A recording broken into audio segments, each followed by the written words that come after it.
Right breaking news చూస్తున్నాం. ఆస్ట్రేలియాలో trekking కు వెళ్లిన ఓ తెలుగు వైద్యురాలు ప్రమాదవశాత్తు కాలు జారడంతో కింద పడి దుర్మరణం చెందారు. కృష్ణా జిల్లాకు చెందిన వేమూరు ఉజ్వల ఆస్ట్రేలియాలోని గోల్డ్ కోస్ట్ లో గల బాండ్ యూనివర్సిటీలో ఎంబీబీఎస్ పూర్తి చేశారు. ఉజ్వల తల్లిదండ్రులు వేమూరు మైథిలి వెంకటేశ్వరరావు కొన్నేళ్లుగా ఆస్ట్రేలియాలోనే స్థిరపడ్డారు. వైద్యురాలు కావాలనేది ఉజ్వల చిన్ననాటి కల.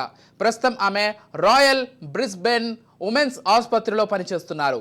పీజీ కూడా చేసి ఉన్నత స్థాయికి చేరుకోవాలనేది ఆమె లక్ష్యం.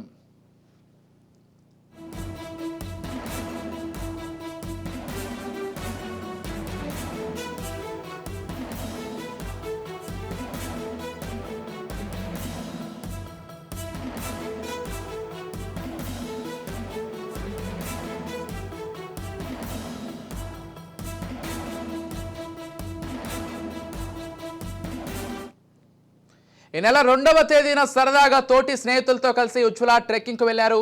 ఈ క్రమంలో ప్రమాదవశాత్తు కాలు జారడంతో లోయలో పడి దుర్మరణం చెందారు.